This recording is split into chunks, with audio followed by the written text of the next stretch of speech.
A splash? Oh, good.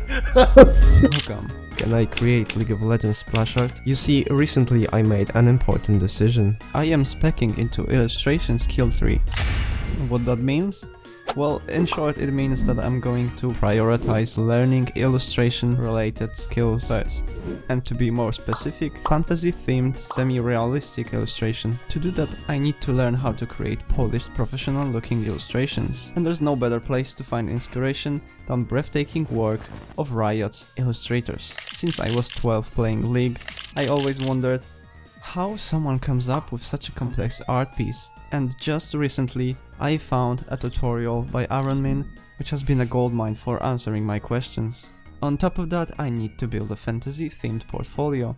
And I found out NIckyboi is hosting an art contest for his Cassiopeia redesign. I watched his video a while ago and it was an amazing lesson in creativity. For those not familiar with League's champions, Cassiopeia is a cursed half-snake Noxian royal who in her original lore is manipulative and influential, but also self-loathing because of her curse. NIckyboi's redesign focused more on her being powerful, manipulative leader, so I thought, why not participate in NIckyboi's contest while putting to the test the knowledge Min kindly shared with us. So this is what I'm going to do in this video. And three main objectives are: number 1, to learn from Min's tutorial, number 2, to participate in art contest of NIckyboi's Cassiopeia redesign, and number 3, to get a piece for the portfolio. Sounds easy, right? You might remember my last illustration of the Sandwalker. Back then I made it to test what I learned during Learn to Draw in 1 Year challenge, but this time I have access to my full power. What do I mean? This time there's no restrictions on using references, and I'm going to abuse the shit out of them. Please take into consideration that abusing reference in your country might not be legal. Let's move to the first phase, which is research. To begin the project this time around, following Aaron's advice, I gathered all the references. Technical ones that help you figure out the actual pose, and the inspirational ones that help you figure out the mood or color palette for the piece. Most of the references I gathered are straight from League splash art, potential background assets, low-angled poses, and thumbnails from Cassiopeia skins. Then I started thinking about the poses I wanted to go for. First of all, this version of Cassiopeia is defined by 3 adjectives: manipulative, treacherous, and proud of her power.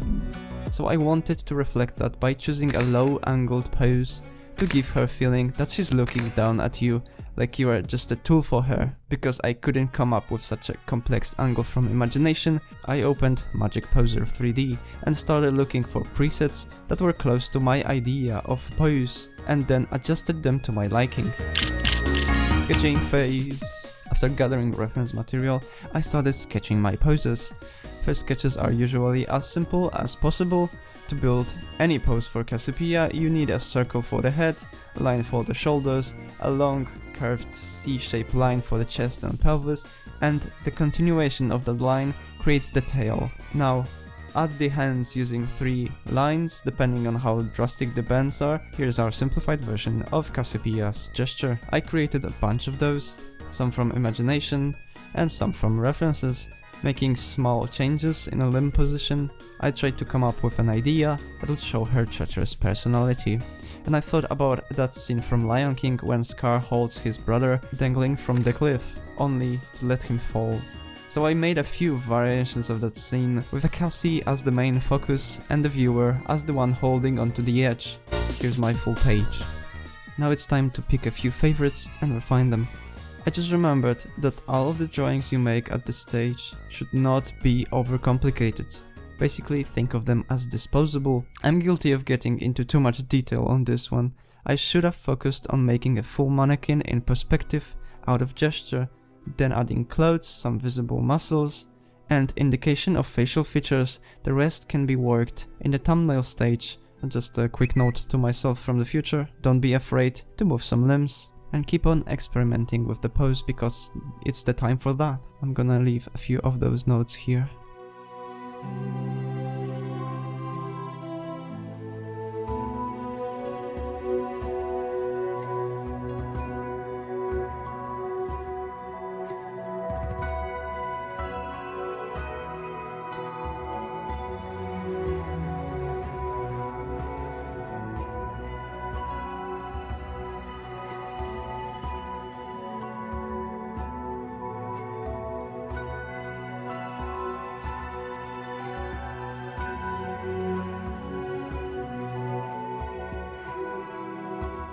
I figured since detailing is my problem, I should stop zooming in completely. But the habit was too strong. I even tried turning it off in the program settings to help myself, but I couldn't find the right setting back then. It looks fine, right? Foreshadowing! Thumbnail stage.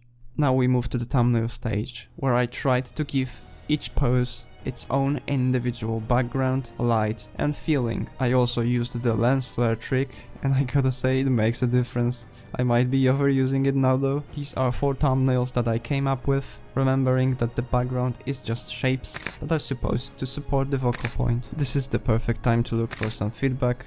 Since I have no art director, I'm gonna leave it up to people surrounding me, like my close family, friends, and Discord members. And before announcing the winners, which one for you is the most appealing out of these 4? Turns out the winner is, to my surprise, Image T.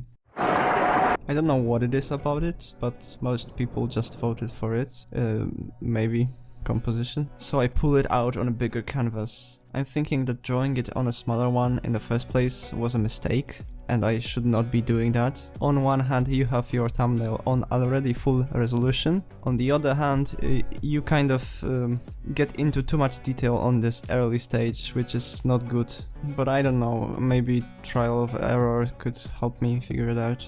Now I will draw the remaining design elements, such as accurate version of the crown, and move the pose around to fit the top of her head into the canvas. I am also trying to decentralize the composition by pulling it a little bit to the side. I did figure out that the pose is a little bit too frontal in terms of perspective, but it was too late to change it.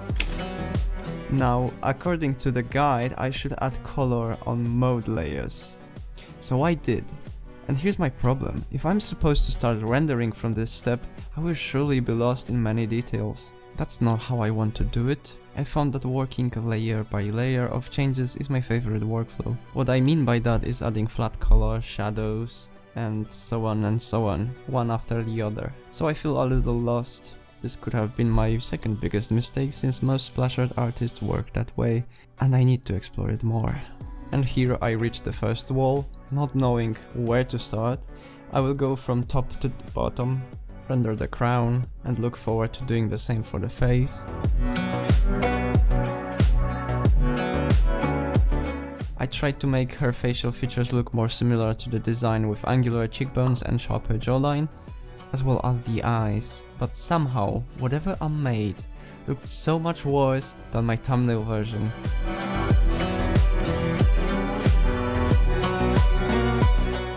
I don't know why, but I suspect it's perspective. So time and time again, I'm comparing back and forth between the original version and the new to see what is the deal breaker. What's the key detail that ruins this face? At first I thought, maybe it's shading, and then I started shading it, somehow making it even worse. So I kept looking for an answer. Then I thought, well, maybe it's the face proportions that I could have made wrong. And I was partially correct, but not really. Fixing some proportions only highlighted the real issue. And yes, it was perspective. But back then I thought, I cannot find it. The whole image goes to trash. And this is the place where I could have gave up if I didn't remind myself that it was just an exercise. Not gonna lie, this face looks so dog shit, it's gonna haunt me in my dreams. But you see, this was my first big mistake. Laziness. Picture D was the only one that I did not use a 3D model for reference. And at the time I thought, it looks fine, right? And it cost me a lot of more time and effort than doing it in the sketching phase. So not for my future self. Nail the perspective and proportion in a detailed sketching phase. So now we have no time to lose, only 7 days remaining. That's what I thought, but they later expanded the competition by 2 weeks. So I made a 3D pose, and I admit I have traced some of it, mainly face, but I figured that tracing from 3D model is not that uncommon practice among professionals, especially if they need to meet tight deadlines. But you see, sketching it once again unlocked new path, and this time I will do the coloring my way. Starting with silhouette, I apply flat colors on separate layers. I can merge them later if I want to. Now I use multiply layer to create the first shadow pass. The shading method that you see me use here is called subtractive shading, or not, I just made that term up. What it basically means is that I'm painting with light, not with shadow, so I put the whole silhouette into the multiply layer and then I erase the parts of it that I want to be in light. I am trying to preserve every hard edge that I can right now. The reason for that is just easier for me to shade this way because I mark every single shadow, no matter how soft or how deep it is, as one cohesive shape. It just makes things very simple. I do one hard-edged shadow shape and the rest of the image is in light.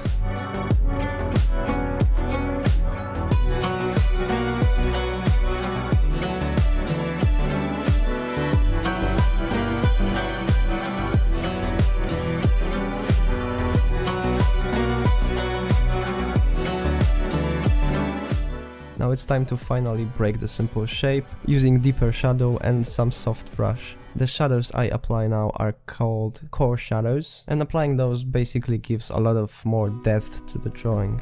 On the margin, I'm aware that League illustration style is overrated, and that many jobs for artists involve much more problem solving, less of I need a pretty image of this character, you get a month to do it, and their semi-realistic style does not apply to all of the industry, but I can't help but admire how such an image is created.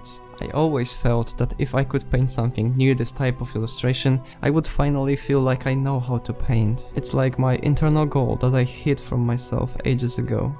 And if I don't nail it with this illustration, I will keep on studying until I get the right idea of composition, perspective, posing, values, color, shading, and finally storytelling through my illustrations. Hopefully one day I will be able to draw images on this level by myself, and then I will know I have the necessary fundamentals back to my painting. And now it's time to add occlusion shadows. Those are the deepest shadows that we can find and are being created by one surface covering the other from the light. Since shading is somewhat laid out, I will focus on getting her face to look better. Some makeup, some small changes to the eyes and hair. I'm still struggling with this angle, though it looks much better with makeup. I would like to mention that some parts of my painting went unrecorded because of my program bugging out. And sometimes I would sit on the painting for a short time fixing minor mistakes, so I found it not worth recording. Somehow I feel much better painting off camera, who would have guessed. A fun fact on the side note, I would probably be doing Concord character redesign if I didn't take this project earlier. Although, let me know if you would be interested in something like that, even if Concord's lifespan is long overdue. Even more dead and longer overdue when I release this video. Now I will start rendering the reflective gold material, giving it much more shine and color from the surroundings, like green from the hair.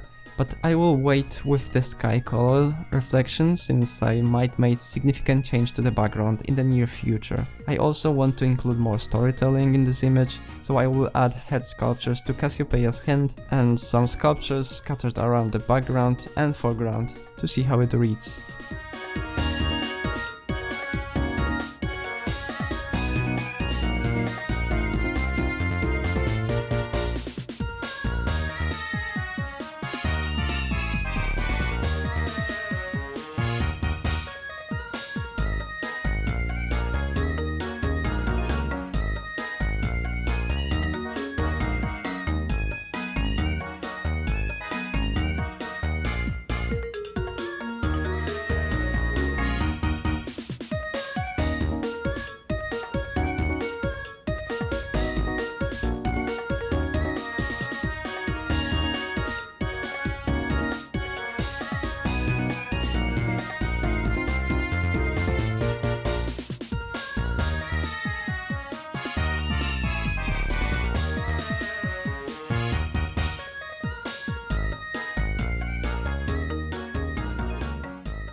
Okay, so I hit the next wall in the rendering process. Clouds. Less about the top, more about the skirt. For some reason, I could not do the skirt properly just looking at the concept art as a reference. I started fishing for more skirt falls references. The material that I decided to go would be something like pale satin.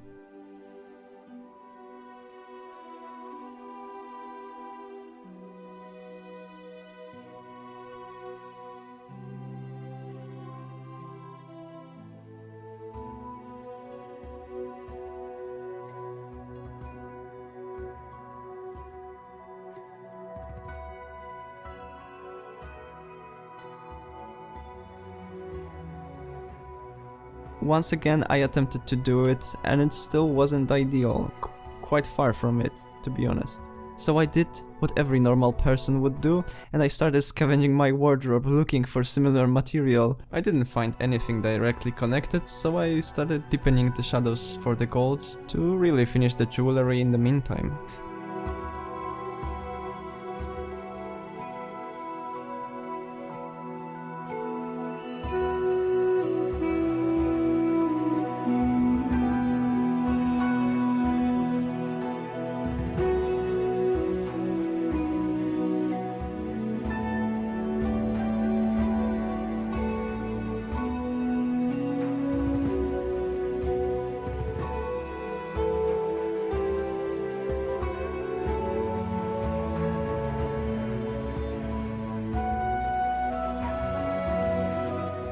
Before attempting the skirt again, I began rendering the hair. With a few tutorials I managed to get a decent result. Finally my sister comes to the rescue and saved me by finding material close to what I was going for.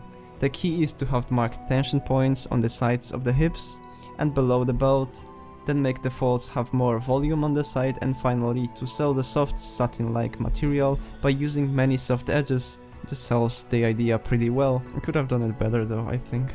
Back to working on storytelling, I added more shapes to the composition, representing hands and weapons of defeated opponents.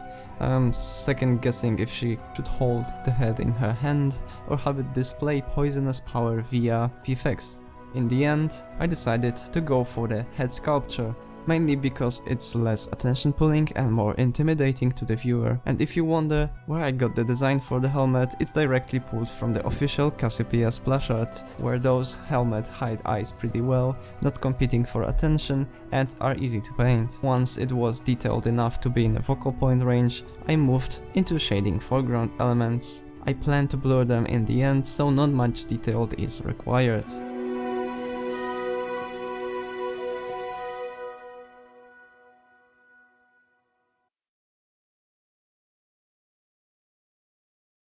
Okay, so we approach the third wall, which is backgrounds.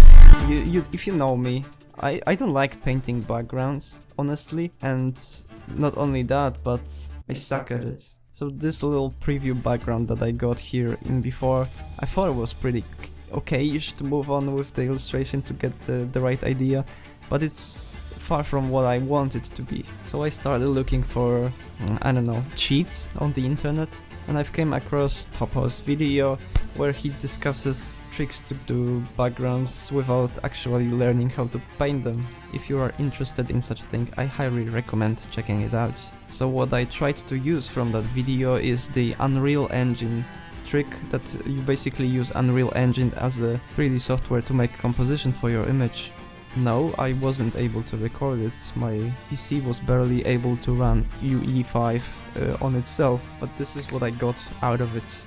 Of course, it's not good enough to be a background on its own, but it could be a good reference for the perspective that I am aiming for. First thing you see me do here is laying out overall shapes and base values. I want the values to match the thumbnail and pop out the silhouette of Cassie even more. I also decided to go for additional row of columns in the distance to make the scene more of an interior of a Shurima temple, with open roof and signs that it's under control of Noxus, which is Cassiopeia's original region. I had an idea to implement flowy banners into the scene, you know, to break the awful symmetry and create more cohesive look with red stripes that she's wearing.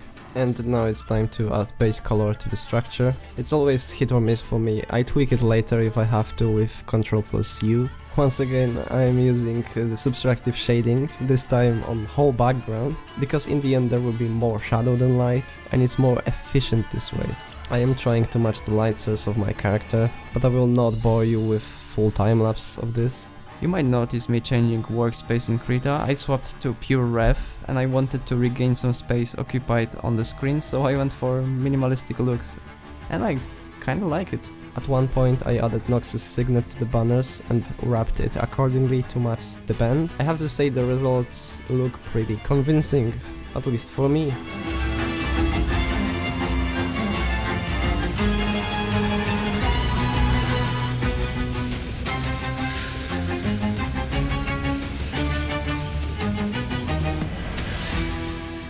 head to textures. Once the background is fully fleshed, I begin to render textures and materials starting with stone. What sells stone-like textures to me the most is the amount of cracks and unevenness in the material. Referring to Aaron's guide, stones are not too reflective of light and do not pass any light through. So the main difference between stone and any other similar material is texture. As I said before, the foreground will be blurred, so there is no need for too much detail there. Now it's time to use some photobrushing techniques from Aaron. I photobushed some texture on golds using warp and overlay blending mode, then adjusted the values using curves and blended in the texture using mask layer and Gaussian blur. Okay, I know some people are insane out there and would paint every single scale on her tail by hand, but I'm not that crazy. So, I photobushed the texture onto the tail. I am crazy enough to paint every single individual scale on her body, besides tail. So that's what you can see me do here.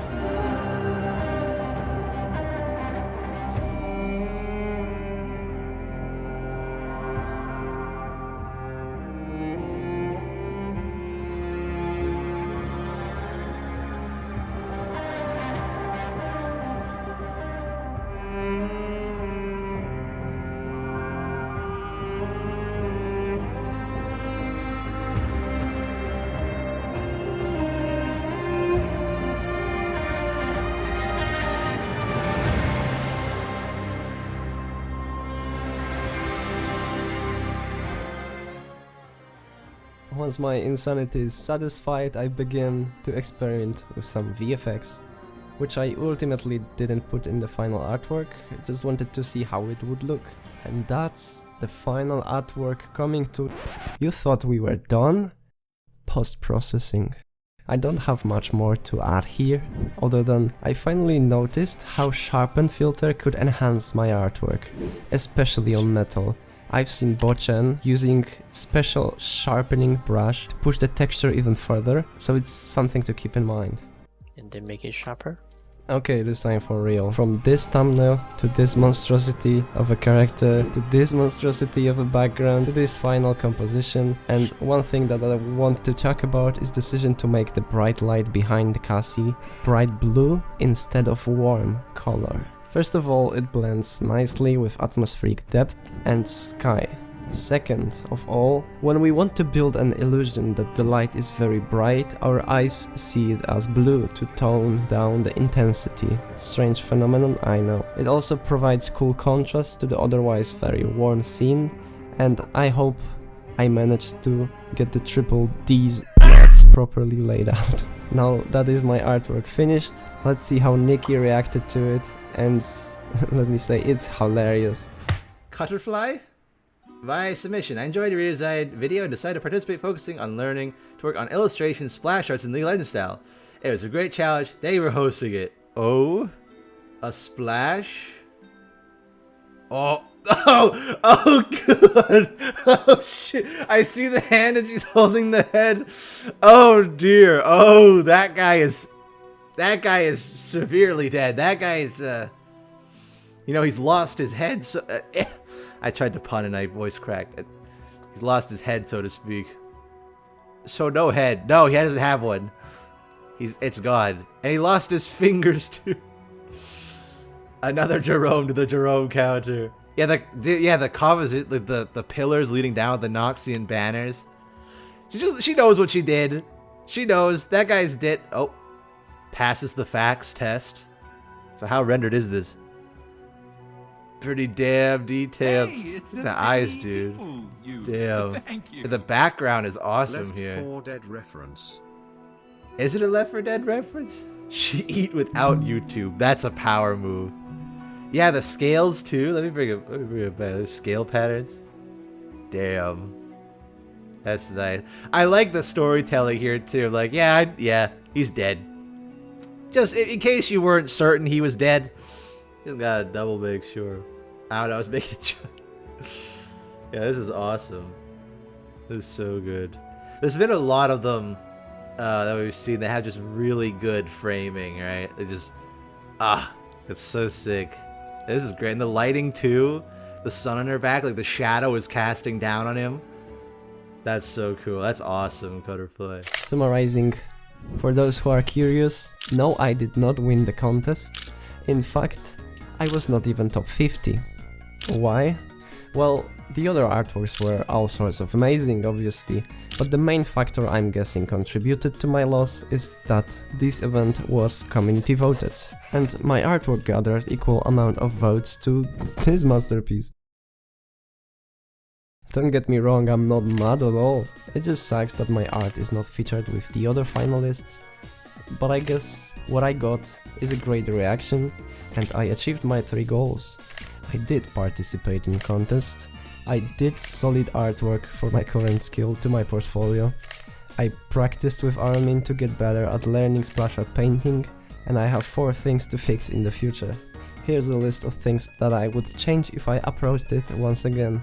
First of all, thumbnail proportions have to be accurate in perspective, there's no other way around it. Second, color on top of grayscale with layer modes to not repaint the same thing twice and kinda learn the new thing.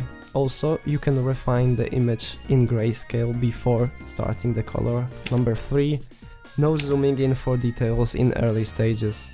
I'm gonna break that key if I have to. And number 4, clear shading in thumbnail.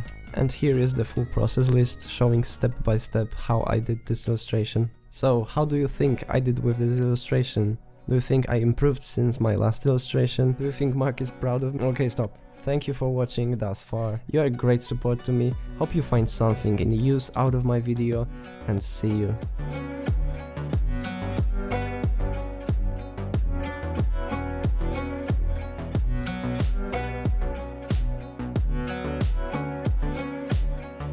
Why are you still here?